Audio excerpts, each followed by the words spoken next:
दिसायलाच एवढा टेम्प्टिंग असा दिसतोय, खायला देखील तेवढाच जबरदस्त असा हा कोकोनट हलवा मी बनवतेय. बनवायला एकदम सोपा आहे आणि आपल्या हाताखालच्या म्हणजे घरीच असलेल्या साहित्यात सगळा बनवून तयार होतो. बाहेरून काहीही आणण्याची गरज नाही आहे. सगळ्यात आधी मी इथे मूग डाळ घेतली. मूग डाळ ही तुम्ही धुवून घेतलीत, धुवून कोरडी करून घेतलीत तरी चालेल. मी ही अशीच नॅपकिनमध्ये पुसून घेतली आहे. 2 टेबलस्पून 2 मोठे चमचे मूग डाळ घ्यायची आणि ही हलकीशी लालसर होईपर्यंत मी परतून घेतली आहे. थंड झाली की मिक्सरच्या भांड्यामध्ये घातली आणि ही वाटून घ्यायची, पूड बनवून घ्यायची. ही बनवलेली पूड एका बाउलमध्ये काढून मी बाजूला ठेवली. आता या हलव्यामधलं मेन साहित्य ते म्हणजे नारळ आहे. एक नारळ घेतलाय मी मीडियम साईजचा. हा फोडून घ्यायचा आहे, म्हणजे याला आपल्याला ओलं खोबरं लागणार आहे. पण यासाठी ताजा नारळ वापरायचा आहे. बऱ्याचदा आपण अर्धा राहिलेला फ्रीजमध्ये ठेवतो, मग तो तेवढा फ्रेश राहत नाही. त्यामुळे ताजा ताजा फोडून घ्यायचा आणि याचे मी छोटे छोटे तुकडे करून घेते.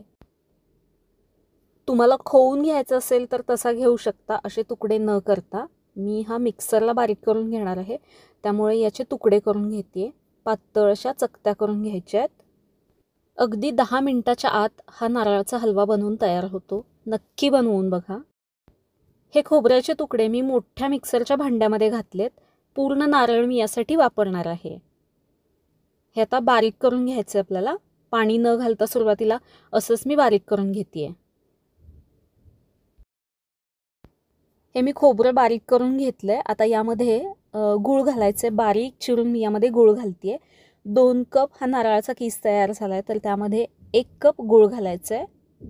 बारीक केलेली मूग डाळीची पावडर घातली आहे आणि 2 चमचे यामध्ये तांदळाचं पीठ घालायचं आहे. वेलची पूड घालायची आहे आणि थोडंसं मीठ घातलं आहे मी यामध्ये. हे असंच पहिल्यांदा मिक्सरला मी फिरवून घेते आहे. सुरुवातीला पाणी न घालता फिरवून घेतलं. आता यामध्ये अर्धा कप फक्त पाणी घातलं आहे आणि हे परत एकदा छान एकजीव होईपर्यंत एकसारखं असं फिरवून घ्यायचं आहे. हे या पद्धतीने मी हे बनवून घेतलेलं आहे. थोडंसं ओलसर आहे, त्यामध्ये आपण अर्धा कप फक्त पाणी वापरलं आहे. जास्त घालायचं नाही, नाहीतर शिजायला थोडासा जास्ती वेळ लागतो. एका पॅनमध्ये 2 चमचे तूप घातलं. त्यामध्ये काजू आणि ओल्या खोबऱ्याचे छोटे छोटे तुकडे यामध्ये घालायचे आहेत.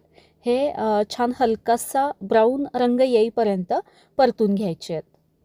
तुपामध्ये काजू परतून घेतल्यामुळे छान क्रिस्पी होतात. याला सोनेरी रंग आल्यानंतर ते मी काढून घेतले आणि त्याच तुपामध्ये परत एक मोठा चमचा तूप घातलं.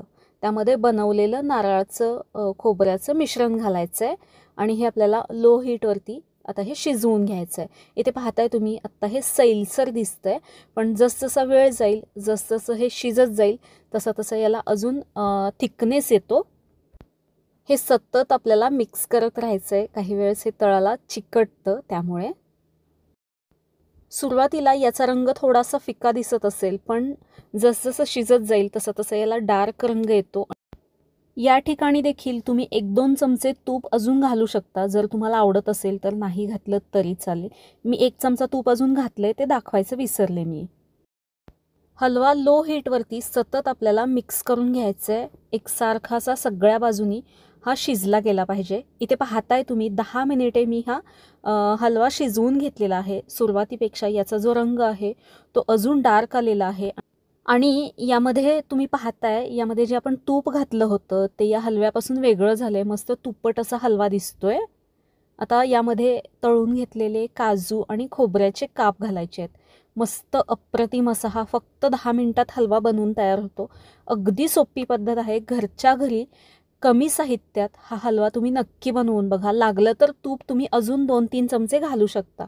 तूप तुमच्या आवडीप्रमाणे कमी जास्ती केलं तरी चालेल.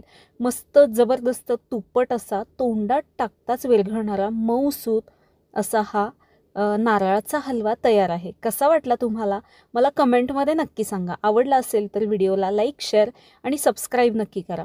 परत भेटू एका नवीन मस्त अशा रेसिपीमध्ये. धन्यवाद.